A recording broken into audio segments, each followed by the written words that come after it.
Boa tarde, Jornal DR1. Aqui nessa oportunidade nós vamos estar fazendo uma entrevista com Alana Passos. Alana Passos, que foi uma das deputadas estaduais mais votadas do Rio de Janeiro pelo PTB, e hoje está aqui conosco para falar um pouco da vida dela, não só a vida dela pessoal, né, no Exército, né, Alana? Fiquei sabendo que você foi PQD, paraquedista, né? Olha, isso não é para qualquer um não, hein? E também teve uma passagem pela vida política, né? E aí, Alana, como é que você está vendo a política? Como é que foi sua passagem pelo Exército? E também agora, depois que você foi eleita, esses 4 anos como deputada estadual. Boa tarde, Carlos. Boa tarde, Paulo. Tudo bom? Primeiro, contar um pouquinho da minha história, resumindo, né? Eu sou militar do Exército, da Reserva, sou segundo sargento, sou paraquedista. E eu deixei um legado muito bonito e interessante. Eu queria resumir para vocês um pouquinho da minha história. Em 2013, eu fui fazer o curso básico paraquedista e eu fiz a minha inscrição, me preparei, treinei muito para isso. E quando chegou no ato da minha matrícula para que eu fizesse os testes, eu recebi, Carlos, a informação que o General 3 Estrelas não queria mais que tivesse mulheres paraquedistas. A primeira coisa que eu perguntei, poxa, na minha vez? Verdade. E aí eu questionei aos meus superiores o porquê, se eu ainda nem tinha feito os testes, nem fui reprovada, não deixaram eu fazer os testes, e aí deixaram. Fiz os testes, fui aprovada em todos, fiz a marcação de capacete, que é um ritual de uma sexta-feira que a gente faz, também realizei com sucesso, e quando chegou na segunda-feira, que era o ato da matrícula, mais uma vez eu fui informada que realmente não haveria mais mulheres paraquedistas. O que eu fiz? Que discriminação, né? Não, e literalmente, sem nenhum argumento, sem nenhum embasamento, não me deram justificativa nenhuma plausível. Apenas que o General 3 Estrelas, na época que era comandante militar do Leste, disse que não haveria mais segmento feminino fazendo o curso básico. Então, o que eu fiz? Saí dali da área de estágio, fui direto no QG, no quartel-general, bati a porta do general e informei, pedi permissão, informei a ele que eu estaria saindo dali, ia procurar uma equipe jurídica e que eu estaria colocando o Exército na justiça. E assim eu fiz, porque era o meu sonho. Eu não queria confrontar o Exército, nada disso, mas eu estudei, me preparei fisicamente, mentalmente para aquilo. E você ter uma resposta que não faria um curso por ser mulher, eu achei inaceitável. E assim eu fiz. Qual foi o quartel? Eu, na realidade, é na Brigada de Infantaria Paraquedista. Eu servia na brigada. Nessa época, eu era do destacamento de saúde, servia no destacamento de saúde, mas não foi a unidade que eu servia. Vinha o alto comando, né, mandou a mensagem dizendo que não teria mais Tava mulheres. Importante, hein, pelo menos. O alto comando estava a fim de... E assim eu fiz, né? Procurei o apoio jurídico, ingressei na justiça, isso foi numa terça-feira. Na quinta-feira, caiu na mão de uma juíza, ela me deu causa ganha, e na sexta-feira, eu entrei na área de estágio com um oficial de justiça do meu lado. Então, assim, foi um momento ímpar na minha vida, nunca pensei em passar por isso. Foram 3 meses de curso sobre júdice, né, com liminar da justiça. Fui filmada o curso inteiro, porque como eu estava sob júdice, eles filmavam o meu curso inteiro. Mas, graças a Deus, eu consegui concluir o meu curso. Fui a única mulher a me formar com 200 homens. E o mesmo general que disse que não poderia se formar mulheres foi o general que me brevetou. Então, assim, muitas pessoas me perguntam, Alana, você foi a primeira mulher paraquedista? Não, eu não fui a primeira. Mas eu fui a que deixou um legado. Que se eu, de 2013 em diante, ainda se formam mulheres paraquedistas no Exército, foi porque alguém precisou não comprar uma briga, mas lutar por um sonho. E aí eu agradeço, não é a Alana, agradeço a toda a equipe jurídica que me auxiliou, agradeço aos meus familiares que me abraçaram, agradeço os meus amigos de farda que me deram força e falaram assim, você está certa, você está lutando pelo teu sonho. Então, quando eu consegui me formar, botar meu boot, minha boina e meu brevet e me formar paraquedista, eu tenho certeza que aquele legado não era só para a Alana, era para todas as mulheres que se formariam, que se formaram e que se formarão paraquedista no Exército. Eu sei que eu deixei um legado. E aí foi aonde eu consegui trazer também isso para a política, entendeu? Saber que nós mulheres temos que ter a nossa representatividade. Eu consegui deixar isso na força e eu tenho certeza que eu consegui deixar isso na política durante os meus 4 anos de mandato. Estou curioso para saber o seguinte, cara, conta como é que foi? Você chegou a saltar? Saltei, e como é que foi o primeiro salto, hein? Me conta isso aí. Foi na... Tremeu muito? Tremi. Não adianta falar também que ninguém tem medo, a gente ora muito, porque por incrível que pareça, por isso que diz que assim, paraquedista é meio louco. É meio louco, porque eu saltei... Pode ser, né? Carlos, eu saltei de paraquedas sem nunca ter voado de avião, você acredita? Imagina. Como que você sai à porta de um avião sem nunca nem ter voado nele antes? Você simplesmente se equipa, se prepara e já sai à porta. Mas assim, é a melhor sensação do mundo. Eu acho que eu nunca vou achar uma palavra que possa descrever, expressar a sensação que é saltar de paraquedas. É maravilhoso. Imagina, então foi vitoriosa, né? E na política, como é que foi essa vida aí de política? De deputada estadual? Então, como todo mundo sabe, né, o presidente Jair Bolsonaro também é paraquedista, né? E eu já o conhecia, né, antes de todo mundo imaginar que ele pudesse ser um dia presidente. Eu conhecia até então o deputado federal Jair Bolsonaro, porque ele sempre participou dos eventos da Brigada, do Jubileu, da nossa famosa festa que tem anualmente, que é uma festa muito tradicional da Brigada. E eu sempre fui uma admiradora do trabalho dele, sempre fui uma eleitora e também uma atuante, né? Sempre levei o nome dele para minha cidade, que eu sou do município de Queimados, eu sou da Baixada Fluminense, então assim, eu sempre levei ele para lá. E o que acontece? Com esse meu perfil, com esse jeito que todo mundo sabia na Brigada, ele viu algo benéfico também para se levar para a política. E foi quando eu recebi o convite para vir candidata a deputada. E aí, graças a Deus, eu fui em 2018 a mulher mais votada do estado, né? Eu tive 106.253 votos. Muito bem votada. E como é que foi essa sua vida aí? Dá uma palhinha de como é que foi essa vida de política, né? Durante esse mandato seu. Olha, muita dificuldade, muita discriminação. Na realidade, quando eu fui eleita, foi eleito 13 deputados pelo PSL, né? Que eu fui eleita pelo PSL. Foram eleitos 13 deputados, eu fui a única mulher. Então, assim, até aí tá tudo bem, porque eu já sabia navegar e fluir no universo masculino. Mas se falar para o senhor que foi muito fácil, não foi, porque eu sempre fui militar. Me tornar uma parlamentar era realmente um momento muito desafiador.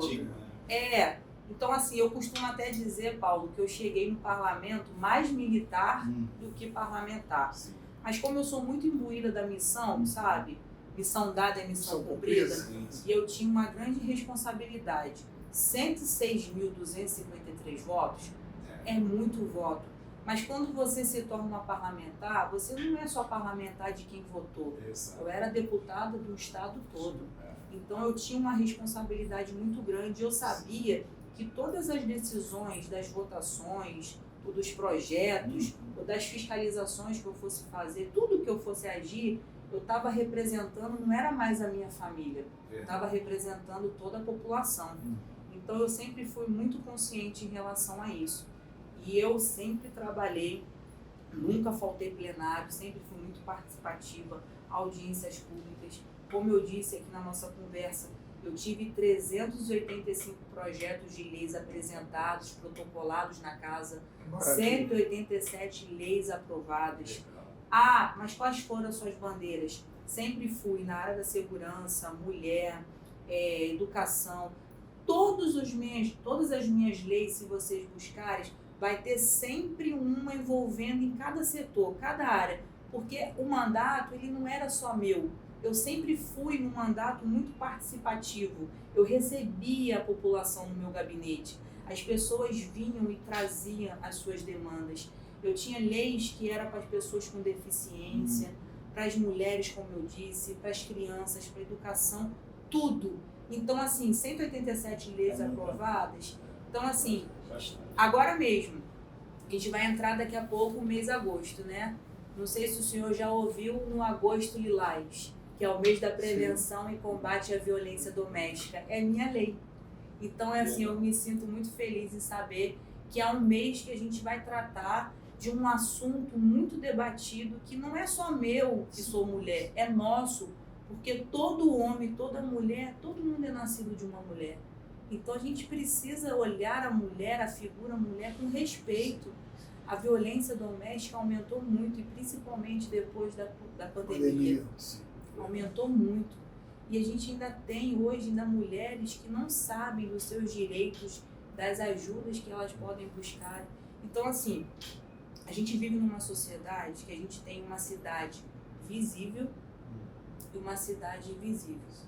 Eu vou falar para o senhor, a cidade invisível é o quê? Durante o meu período de deputada na LERJ, eu fui presidente da Comissão de Turismo.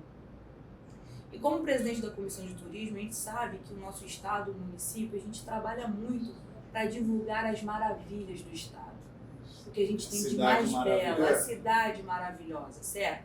A gente mostra a nossa riqueza, os polos gastronômicos, a gente mostra tudo que tem de mais bonito.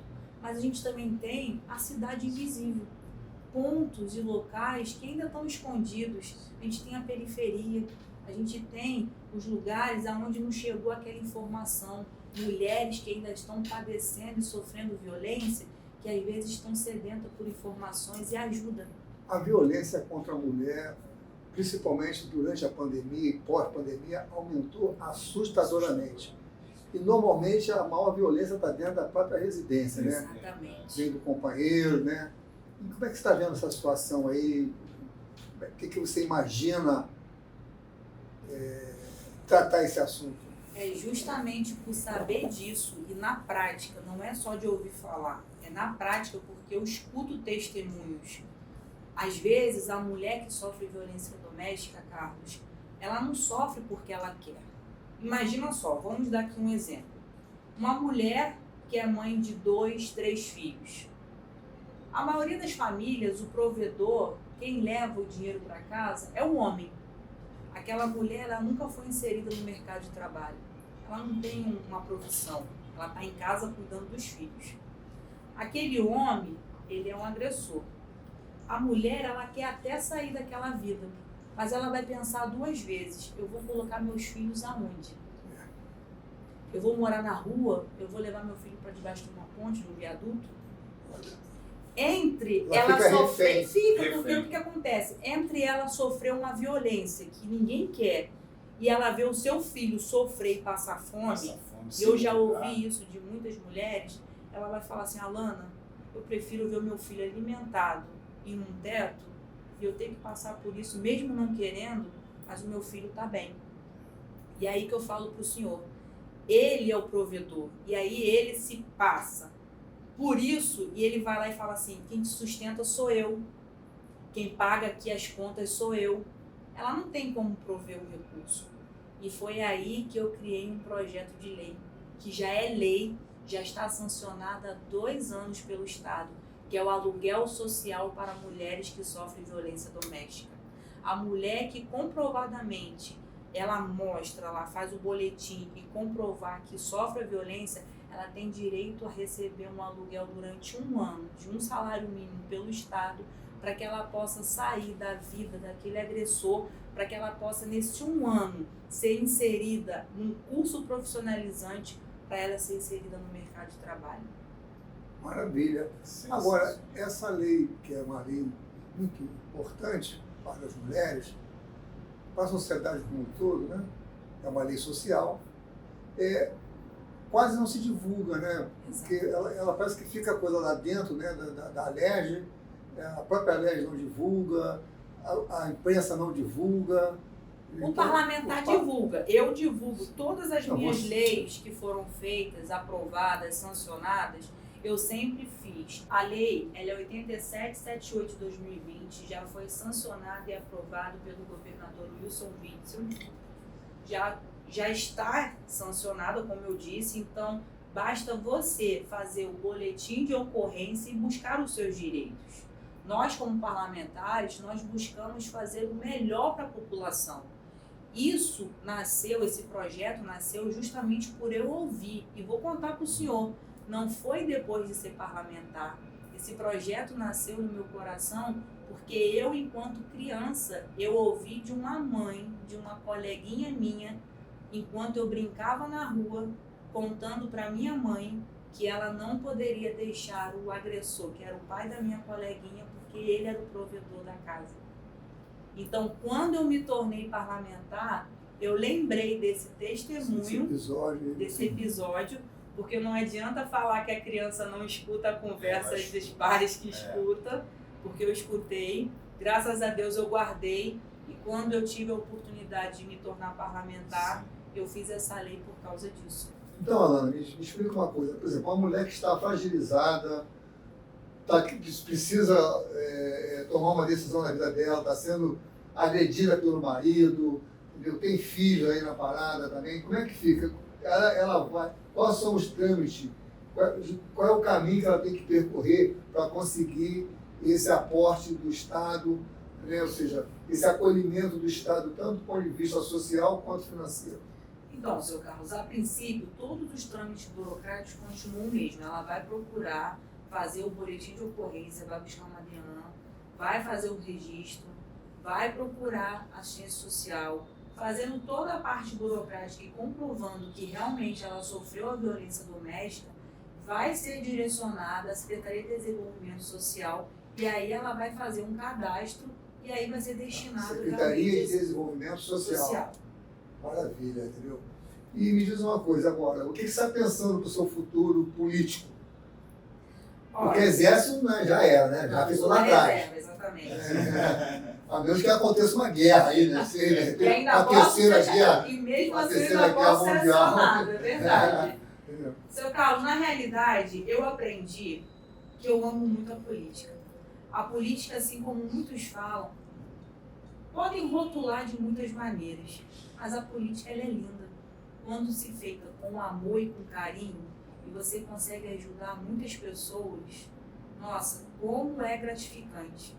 Eu vou dar aqui um exemplo para o senhor, quando eu consegui fazer leis e ajudar, buscando apoio com deputados federais, emendas parlamentares para pessoas com deficiência, porque eu sou considerada madrinha da Federação Desportiva de Surdos, e eu nunca vi um grupo chorar tanto, tão emocionado, quando eles conseguiram uma emenda, ou conseguiram leis, que eles falaram assim para mim, deputada, a gente realmente se sentiu representados, assim, ouvidos. Então, assim, a política, ela é linda.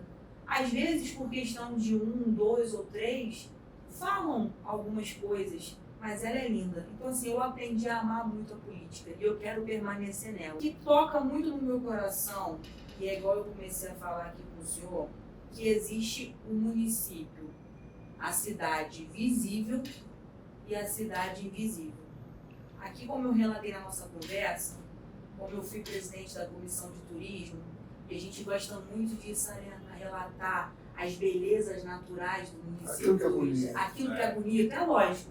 Ninguém vai vender o que é feio, ninguém vai vender o que está desgastado, ninguém vai vender aquilo que realmente a população está reclamando.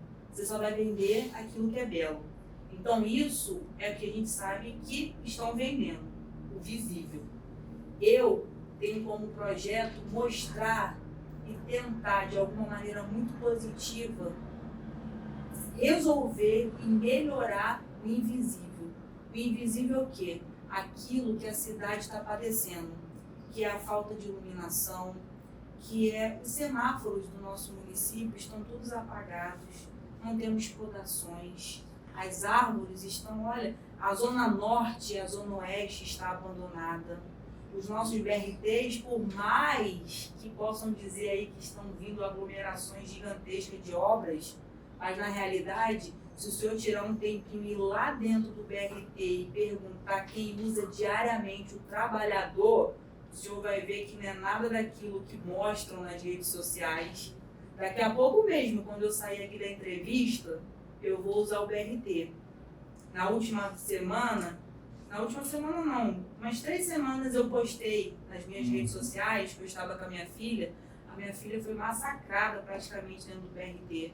Não que o trabalhador tenha culpa, mas o desgaste que tem do retorno para casa, o trabalhador ele já sofre diariamente no trabalho.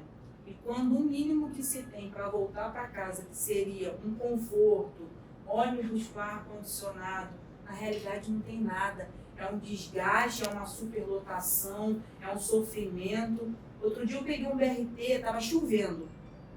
O passageiro estava dentro do BRT sentado com uma sombrinha. Pode parecer até assim, dá vontade de rir, mas isso é triste demais. Sabe? Então, assim, eu quero mostrar o que é invisível aos olhos da população. O que tem mostrado mesmo é o sofrimento diário. Eu quero mostrar é aquela mãe que sai para trabalhar todo dia, seu Carlos, e ela não tem creche para deixar os seus filhos. Eu sou mãe de 2 meninas. Só Deus e eu sei o que é ter que ir trabalhar todo dia e ter que deixar tudo arrumadinho em casa para deixar o conforto, trabalho, escola para minhas filhas. E muitas das vezes elas não têm nem com quem deixar porque não tem creche. Não tem o que fazer. Então, assim, vamos deixar de mostrar só o visível e vamos trabalhar mostrando o que é invisível. Agora, Alana, uma coisa que você falou referente ao BRT é uma realidade. Por quê? O BRT que transita da Barra, Jacarepaguá, aquela região aqui, ele tem uma qualidade de ônibus. Se você vê para Guariba, né? Trânsito para o BRT para Jacaré, para Santa Cruz, Campo Grande, é um outro BRT completo. Não, as portas não fecham, vão com a porta aberta. É uma falta de segurança muito grande. É isso que eu ia falar, viu a quantidade de acidentes que tem? Mas aí eu pergunto, o senhor acha mesmo que as pessoas elas querem andar do jeito que andam? Não, mas se fechar as portas é um forno. Claro, não funciona. Seria alternativa estender o metrô, por exemplo? Poderia ser uma alternativa? Passa isso pelo seu projeto? Vou falar uma coisa para o senhor, nós não sentamos ainda para debater, mas seria uma alternativa. O metrô, sem dúvida nenhuma. O metrô chega até a Barra e vai até Pavuna, né? Isso. Mas a diferença... O trabalhador, quando sai de casa, que mora lá em Bangu, Campo Grande, Santa Cruz, ele tem que sair 2 horas antes, no mínimo, para poder chegar no emprego, no trabalho aqui na cidade. Eu acredito que precisa ter todo um estudo se tem a viabilidade para isso, né? Mas com toda certeza, tenho certeza que agora, quando pegar o metrô, é muito mais tranquilo ir daqui até o Jardim Oceânico do que quando você pegar lá do Jardim Oceânico até Santa Cruz, no BRT. Sem dúvida. Então, assim, tendo um estudo de como ter a viabilidade, melhoraria muito. Tem uma outra situação, até para a gente começar e fechar, é o seguinte, muita gente abandonada na cidade, muita gente morando debaixo das marquises, e você vê que são pessoas que são famílias. Você tem casais com crianças de 5, 4 anos de idade. Eu passo aqui sempre na Almirante Barroso, ali na Marechal Câmara, sem falar nos pontos mais críticos que é Lapa, Presidente Vargas, Correios. Eu acho que sai prefeitura e vem, sai prefeito e entra prefeito, essa situação não muda. O que você imagina se você for eleita a prefeita, vier como candidata à prefeitura e for eleita, o que você imagina para poder acolher esse pessoal que está aí abandonado na rua, sem nenhuma amparo, nenhuma assistência? Seu Carlos, sem dúvida, além dessa quantidade grande demais de moradores de rua, que são famílias, o senhor também já reparou a quantidade de cracolândias que se aglomeram? É uma outra situação. Eu acho que já tem em torno de uns 70 pontos de cracolândia, que também precisa ser olhado com muita atenção, porque começa uma aglomeração de famílias, que o senhor acabou de falar, moradores de ruas que muitas das vezes veio por causa da situação da pandemia, da Covid, que eram pessoas que perderam o emprego, que perderam o seu meio de ganhar renda e foram despejados, porque muitos moravam de aluguéis, e aí não tendo para onde ir, precisou ir para a rua, mas ali é pai, mãe de família, filhos, que acabam tendo que dividir espaços com pessoas da Cracolândia, né? Então, assim, vai ser uma atuação intensa da Secretaria de Assistência Social. Vai ter que fazer um levantamento, sem dúvida, um investimento, sem dúvida, em moradias. Isso precisa ser feito. Investimento em moradia. Eu acho Isso que esse é o precisa ser caminho. feito. É um dos caminhos. Porque, olha só, moradia é tudo que eles querem. Verdade. É no que Profissionalização também. Né? E profissionalização. Profissionalização. Porque não adianta também, mas eu vou falar uma coisa para você, às vezes, não é só questão de profissionalização não, Paulo. Posso falar uma coisa que está acontecendo que tem me incomodado muito? O senhor tem visto o que os guardas municipais têm feito com esses trabalhadores nas ruas? Não tenho reparado. A quantidade de materiais que tem sido apreendidos Ah, dos sim, isso aí trabalhadores. sim. Isso aí eu sei. É absurdo. Sabemos, olha só, nós sabemos perfeitamente que tem muitos materiais que podem ser contrabandeados, roubados, de roubos de cargas nas vias, nós sabemos. Só que tem muitos ali que estão trabalhando para levar o pão de cada dia. Então você não pode sair generalizando todos. A forma como eles estão fazendo não está certo. Pegando, levando. Então, assim, Truculentos, né?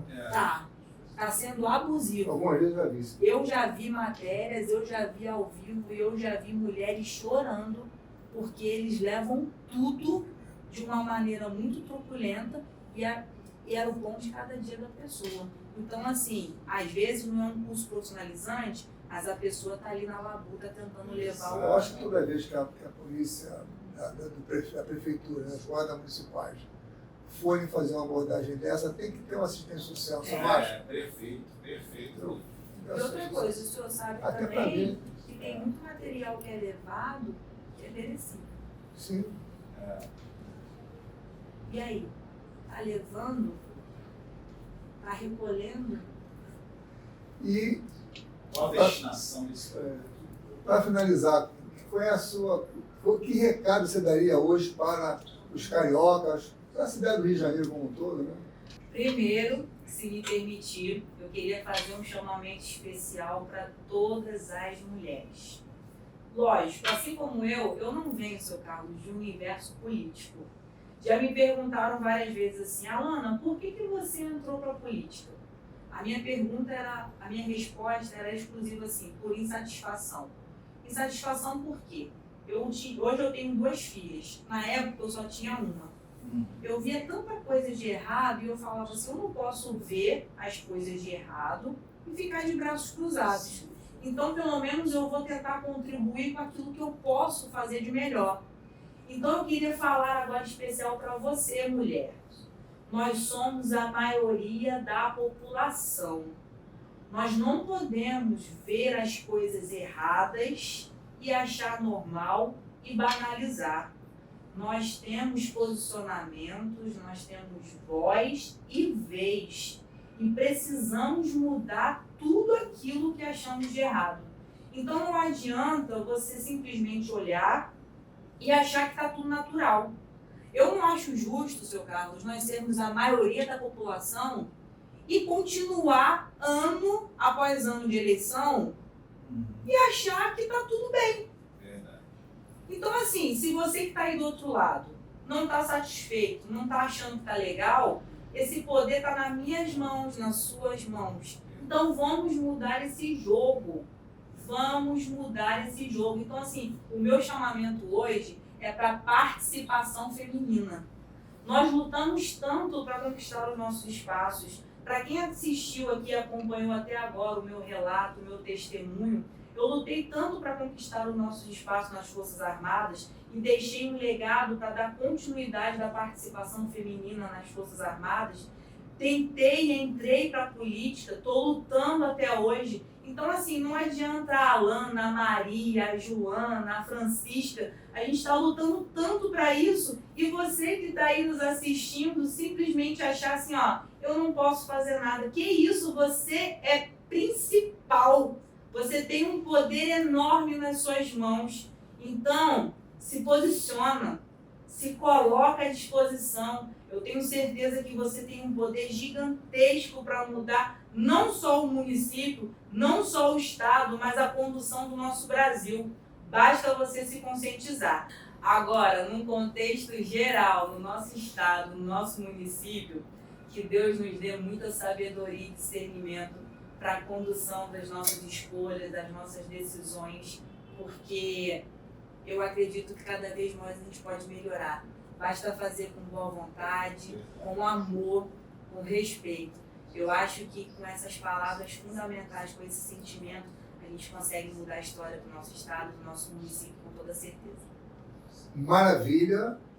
Jornal DR1 aqui, nessa grande oportunidade, entrevistando a Alana Passos, essa pessoa maravilhosa, essa guerreira, entendeu? Que deixou um legado aí para as futuras militares paraquedistas, né? E o Jornal DR1 está aqui à sua disposição, Alana. Quando você quiser, estaremos aqui à sua disposição para uma nova entrevista. Gostaria muito de entrevistá-la depois de você como prefeito. Eu que agradeço, seu Carlos. Muito obrigado pela satisfação de poder estar aqui com o senhor nessa tarde. Obrigada mesmo, tá? Obrigada, Paulo. Nada.